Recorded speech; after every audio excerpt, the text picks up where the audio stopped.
ഒരു സ്ത്രീയുടെ റീപ്രൊഡക്റ്റീവ് ഏജിൽ ഏറ്റവും കോമണും വളരെയധികം ശ്രദ്ധ കൊടുക്കേണ്ടതുമായ ഒരു കണ്ടീഷനാണ് P C O D. P C O D എന്ന് പറഞ്ഞിട്ടുണ്ടെങ്കിൽ പോളിസിസ്റ്റിക് ഒവേറിയൻ ഡിസീസ്. അപ്പം എന്തൊക്കെയാണ് അതിൻ്റെ ലക്ഷണങ്ങൾ, എന്തൊക്കെ മാറ്റങ്ങൾ വരുത്തിയാൽ അത് മാറ്റാൻ കഴിയും എന്നൊക്കെയാണ് ഈ വീഡിയോയിൽ ഉൾപ്പെടുത്തിയിരിക്കുന്നത്. നമസ്കാരം, നല്ലയിൽ ആയുർവേദയിൽ നിന്നും ഞാൻ ഡോക്ടർ ലക്ഷ്മി ശരണ്യ. സാധാരണയായിട്ട് ഒരു സ്ത്രീയിൽ നമ്മൾ മിനാറയ്ക്ക് തൊട്ട്, അതായത് നമ്മുടെ ആദ്യത്തെ ആർത്തവം തൊട്ട് എല്ലാ മാസവും ഓരോ ഓവറിയിൽ നിന്ന് ഓരോ അണ്ടം വെച്ച് മെച്ചുവറായിട്ട് ആണ് ഓവുലേഷൻ നടക്കാറ്. എന്നാൽ പി സി ഒ ഡി കണ്ടീഷൻസിൽ നമ്മുടെ ശരീരത്തിൽ ആൻഡ്രോജൻ്റെ അളവ് കൂടുക അല്ലെങ്കിൽ ഇൻസുലിൻ റെസിസ്റ്റൻസ് വരുമ്പോൾ നമ്മുടെ ഓവറിയിൽ ഓവം മെച്ചുവർ ആവാതെ അങ്ങനെ നീർക്കുമിളകളായി കെട്ടിക്കിടക്കുന്നതിനാണ് പി സി ഒ ഡി എന്ന് പറയുന്നത്. പോളിസിസ്റ്റ്, അതായത് ഒരുപാട് ചെറിയ ചെറിയ സിസ്റ്റുകൾ ഉണ്ടാവുക, അങ്ങനെ നീർക്കുമിളകളായിട്ട് നമ്മുടെ ഓവറിയിൽ കെട്ടിക്കിടക്കുക. അങ്ങനെയാകുമ്പോൾ ഓവുലേഷൻ ഉണ്ടാവാറില്ല, അല്ലെങ്കിൽ ഡിലേഡ് ഓവുലേഷൻ ഉണ്ടാവും. ഈ ഒരു കണ്ടീഷനാണ് നമ്മൾ പി സി ഒ ഡി എന്ന് പറയുന്നത്. ഇതിൻ്റെ ഏറ്റവും എവിഡൻ്റ് ആയിട്ടുള്ള ഒരു ലക്ഷണമാണ് ആർത്തവത്തിൻ്റെ ക്രമക്കേട്. ചില ആളുകൾക്ക് ഭയങ്കര അമിതമായ രക്തസ്രാവം ഉണ്ടാവും, ചില ആളുകൾക്ക് അത് കുറേ ദിവസം ഉണ്ടാവും, ചില ആളുകൾക്ക് തീരെ രക്തസ്രാവം ഉണ്ടാവില്ല, 2-3 മാസം കൂടുമ്പോഴായിരിക്കും പീരിയഡ്സ് വരുന്നത്.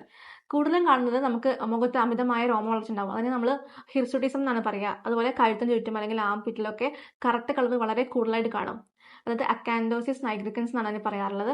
അതേപോലെ തന്നെ നമുക്ക് മുഖക്കുരു, ഭയങ്കര ഈ ജോ ലൈനിലൊക്കെ മുഖക്കുരു ഉണ്ടാവും. അതേപോലെ മൂഡ് സ്വിങ്സ്, ഡിപ്രഷൻ, ഭാരം അമിതമായി കൂടുക, അതേപോലെ തന്നെ നമുക്ക് ക്രേവിങ്സ് വരും, മധുരം കഴിക്കാനോ അല്ലെങ്കിൽ കാർബ്സ് കഴിക്കാനുള്ളൊക്കെ ക്രേവിങ്സ് കൂടുതലായിരിക്കും. ഇതൊക്കെയാണ് നമ്മൾ കൂടുതലായിട്ട് കാണുന്ന ലക്ഷണങ്ങൾ. ഭാരത്തിന്റെ കാര്യം പറഞ്ഞ പോലെ തന്നെ ഭാരം കൂടുതലുള്ളവർക്ക് പി സി ഒ ഡി ഉണ്ടാവാനുള്ള ചാൻസ് ഉണ്ട്. അതേപോലെ പി സി ഒ ഡി ഉള്ളവർക്ക് വീണ്ടും അതിൽ ഭാരം കൂടാനും ചാൻസ് ഉണ്ട്.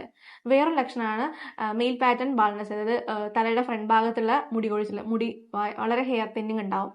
ഇതിൻ്റെ പ്രധാനപ്പെട്ട കാരണങ്ങൾ എന്ന് പറഞ്ഞാൽ നമ്മുടെ ലൈഫ് സ്റ്റൈൽ തന്നെയാണ്. നമ്മൾ ഫാസ്റ്റ് ഫുഡ് അധികം കഴിക്കുക, ഡീപ്പ് ഫ്രൈഡ് ആയിട്ടുള്ള ഫുഡ് അധികം കഴിക്കുക, സ്വീറ്റ്സ് അധികം കഴിക്കുക, നമ്മൾ വ്യായാമം ഇല്ലാതിരിക്കുക, ഇതൊക്കെ തന്നെയാണ് മെയിനായിട്ട് ഇതിൻ്റെ കാരണങ്ങൾ. ഇങ്ങനെ ചെയ്യുമ്പോൾ നമുക്ക് ഇൻസുലിൻ റെസിസ്റ്റൻസ് ഉണ്ടാവും, അതുപോലെ തന്നെ നമ്മുടെ ശരീരത്തിൽ മെയിൽ ഹോർമോൺസ് കൂടാനും വളരെയധികം ചാൻസ് ഉണ്ട്. പി സി ഒ ഡി ഉള്ളവർക്ക് ഇൻഫെർട്ടിലിറ്റി ഉണ്ടാവാനുള്ള ചാൻസ് വളരെ കൂടുതലാണ്, കാരണം അവിടെ അനോവുലേഷൻ എന്നുള്ള കണ്ടീഷനാണ് സംഭവിക്കുന്നത്. അതുപോലെ തന്നെ ചില ആളുകൾ കുട്ടികളൊക്കെ ഉണ്ടായതിന് ശേഷമായിരിക്കും പി സി ഒ ഡി തിരിച്ചറിയുന്നത്. അപ്പം കൂടുതൽ ആളുകളും കുട്ടികളൊക്കെ ഉണ്ടായല്ലോ, ഇനി എന്തിനാണ് ട്രീറ്റ്മെൻറ്റ് എടുക്കുന്നത് എന്ന് ചിന്തിക്കാറുണ്ട്. പക്ഷേ അത് തീർച്ചയായും തെറ്റായിട്ടുള്ളൊരു കാര്യമാണ്. കാരണം പി സി ഒ ഡി ഉള്ളവർക്ക് ഹൃദയത്തിൻ്റെ ആരോഗ്യം, അതുപോലെ തന്നെ ഡയബറ്റീസ്, പ്രഷറൊക്കെ കൂടാനുള്ള വളരെ ചാൻസ് കാണുന്നുണ്ട്. അതുകൊണ്ട് തീർച്ചയായിട്ടും നേരത്തെ തന്നെ തിരിച്ചറിഞ്ഞു കഴിഞ്ഞാൽ അതിനനുസരിച്ച് പ്രോപ്പറായിട്ടുള്ള ട്രീറ്റ്മെൻറ്റ് എടുക്കണം.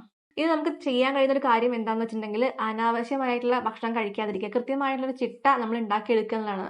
കറക്റ്റ് സമയത്ത് എണീക്കുക, കറക്റ്റ് സമയത്ത് ഭക്ഷണം കഴിക്കുക, അതുപോലെ തന്നെ കഴിക്കുന്ന ഭക്ഷണങ്ങൾ എന്തായാലും അൺഹെൽത്തി ആവാതിരിക്കാൻ ശ്രദ്ധിക്കുക. ഫ്രൈഡ് ഫുഡ്, ഫാറ്റ് ഫുഡ്, അതുപോലെ തന്നെ ട്രാൻസ് ഫാറ്റ് അടങ്ങിയിട്ടുള്ള ഫുഡ്, സ്വീറ്റ് ആയിട്ടുള്ള ഫുഡ്, ഓയിലി ആയിട്ടുള്ള ഫുഡൊക്കെ കഴിവതും ഒഴിവാക്കുക. അതുപോലെ മസാല ഐറ്റംസ് അതൊക്കെ ഒഴിവാക്കിയിട്ട് നമുക്ക് ഭക്ഷണത്തിൽ ഫ്രഷ് ഫ്രൂട്ട്സും വെജിറ്റബിൾസും സാലഡായിട്ടോ ഒക്കെ കഴിക്കാം. ഓട്സ് ഉൾപ്പെടുത്താം, ചെറിയ ധാന്യങ്ങൾ ഉൾപ്പെടുത്താം, അതുപോലെ റാഗി, അതേപോലെ തന്നെ നമുക്ക് അൺസാച്ചുറേറ്റഡ് ആയിട്ടുള്ള ഫാറ്റ്സ് ഒക്കെ ഒഴിവാക്കിയിട്ട് വളരെ ഹെൽത്തി ആയിട്ടുള്ള ഒരു ആഹാര രീതി ഉണ്ടാക്കിയെടുക്കുക എന്നുള്ളത് തന്നെയാണ് ഏറ്റവും ഇമ്പോർട്ടൻ്റ് ആയിട്ടുള്ള കാര്യം.